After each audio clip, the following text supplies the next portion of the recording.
All right, so this one we're talking about tonight is number 4, which is love is release. Everyone say that with me. Love is release. Remember that we talked about in the third principle that love is substance, that the ego teaches you that love is form. And we talked about the special love relationship. And we talked about the fact that the special love relationship is nothing more than two sets of expectations who come together to live in frustration, and they slap a label of love upon it.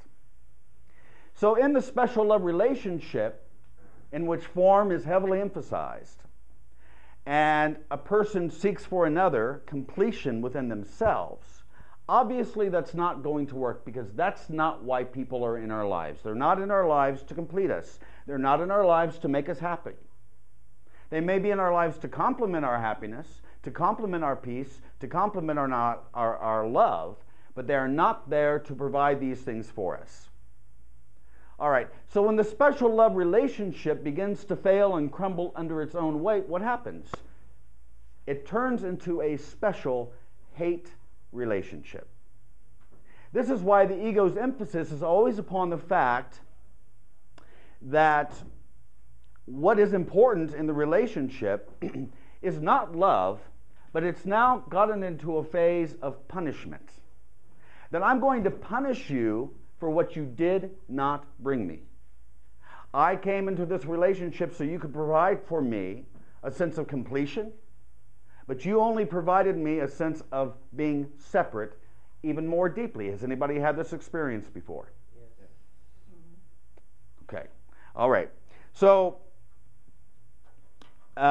guilt, however, is an important component that we want to talk about here, because the ego wants to foster this within the relationship. What was a loving relationship is now a hating relationship, and both couples are left with a sense of feeling guilty.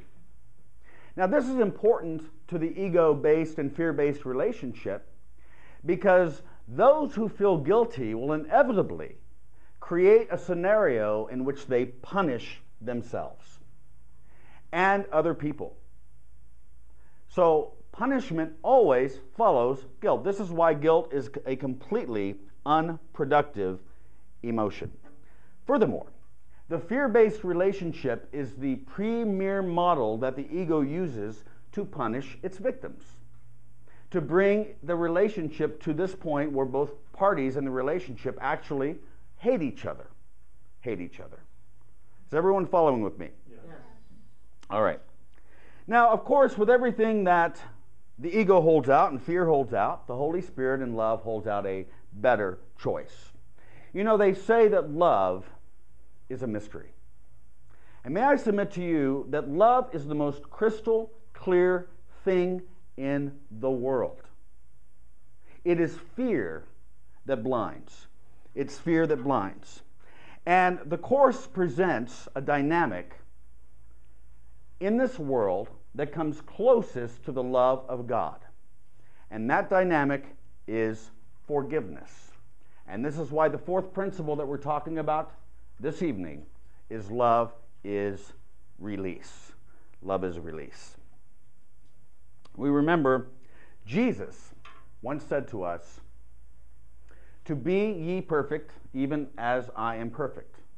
Now, he clearly was not talking about trying to obtain or attain perfection, or trying to fix others to become perfect within this perfectly imperfect world. We've talked about it before here, but what he must have been referring to is not seeing and judging others through the physical sight and through your five senses, but to shut that down and to begin to see others through the vision of the single eye. If thine eye be single, thy whole body shall be full of light.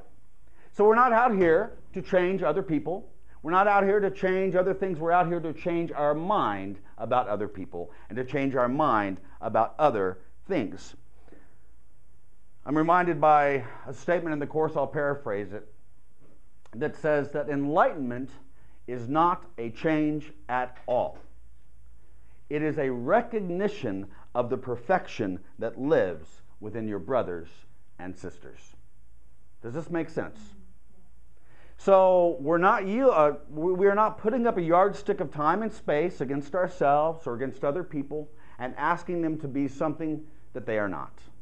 But we are trying to remember the reality that resides within them and that resides within ourselves. And forgiveness is the corrective device that the Holy Spirit has given to us to help lead us from a world of dreams of fear into a world of dreams of love. So we have a dynamic here that is set before us that the ego sets forth is one of sin. It tells you that outside of you and inside of you is full of sin. In fact, that's why it offered you its model of relationship, to offer a haven of rest and safety in a world of darkness. All right? This is what the ego puts forth as a special love relationship or as a soul-mate relationship. But the Holy Spirit teaches us, the Spirit of love teaches us, that sin is not being defined like the world defines it. Can anyone define for me what sin is? I'll give you an acronym first. Self-induced nonsense, but what were you going to say, Alfonso? Well, there are several definitions. One of them is to believe in this world. To say that again? To believe in this world. To believe in this world, which would mean what? To believe in the concept of separation. So sin is merely your belief in separation. So, I want to remind you of a statement I made last time we were taping, and that is this. If you use the past to judge against the present, your future will be like your past, and your present moment will be a hellish experience. You say, Kevin, what does this have to do with forgiveness? It has everything to do with forgiveness. Condemnation begins with a belief that the past is real and that the future is real, and we're going to bring it into the present moment and make a judgment about our brothers and sisters. But again, the Holy Spirit has given us the tool to help us remove these judgments that we're laying upon our brothers and sisters as we nail them to the cross of time and space. And that tool is forgiveness. Behold, the greatest help that God ordained to be with us until we reach Him.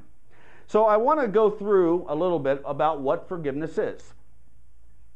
What forgiveness is, what should I forgive, and how do I forgive? First of all, what is forgiveness?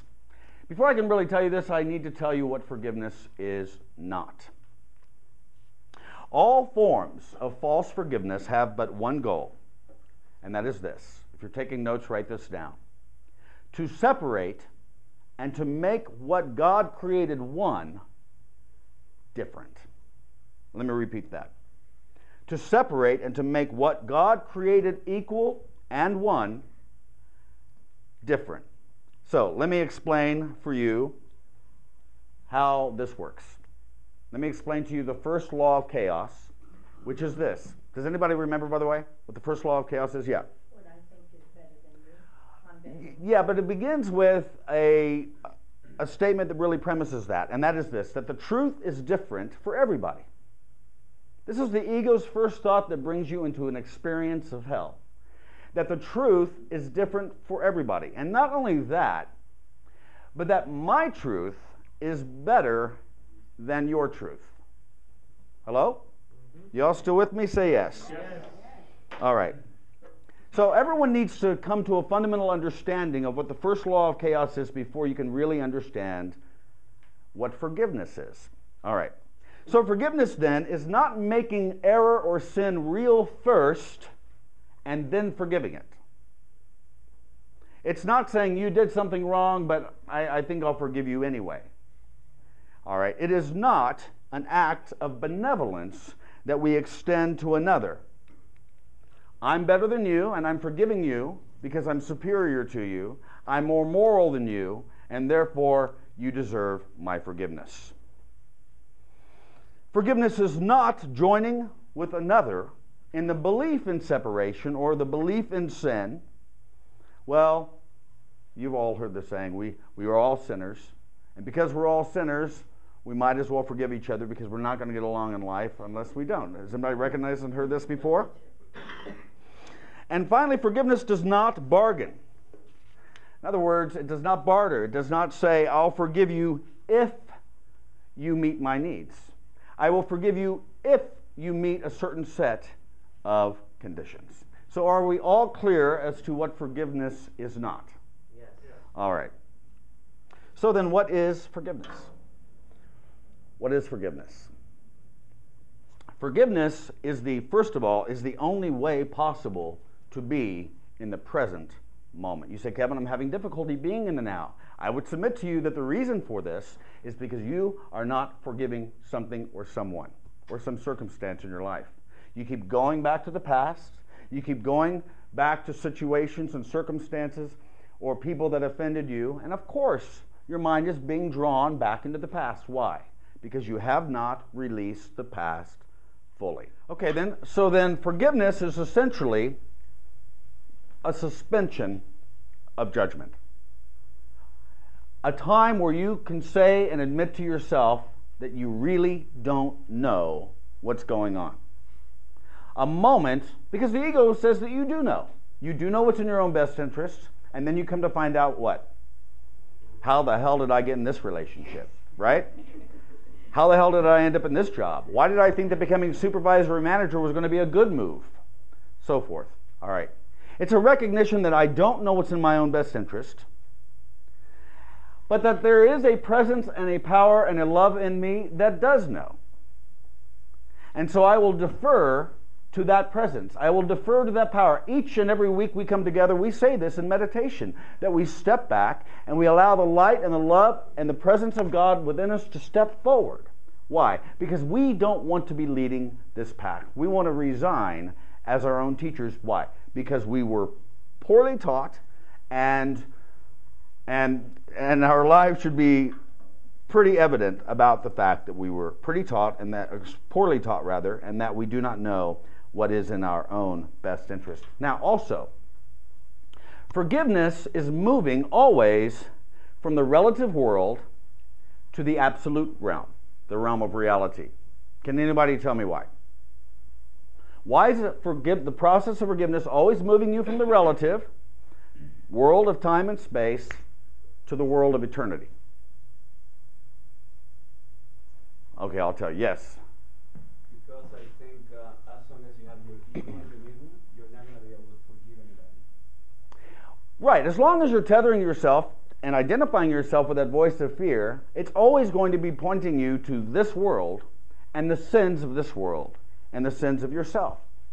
So when I say we move from the relative world of time, of space, of the belief in separation, of the belief in sin, we move away from that, step into the eternal timeless now, step into eternity, and walk in eternity with our brothers and sisters mentally.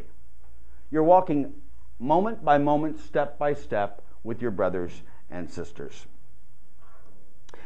Finally, forgiveness is total. Forgiveness is total. In other words, it leaves no one and no thing out of its reach. No one is excluded. The ego is all about exclusion. The Holy Spirit is all about inclusion. Now, I've mentioned this example before, but these lights that are shining upon us here in this room, are they discriminating against anyone in this room? No. They are shining as equally upon Alfonso as they are upon Jesus, as they are upon Roy. When you came in and saw the flowers, did some of those flowers say, oh, I think I'll withhold my fragrance from you, Mari, but I think I'll extend them to Willa? No. They did not discriminate. Now, the ego does discriminate, doesn't it? I think I'll reserve my love for this person. I think I'll reserve my love for forgiveness for this individual, but withhold it from this individual. Is everyone still with me here? Yeah. All right. So even we are reminded of the example that Jesus gave when he talked about the shepherd who was tending his sheep, and one of the sheep got away from the flock. And what did Jesus say the shepherd did or should do? Leave the flock and go get that one sheep and find it and bring it back.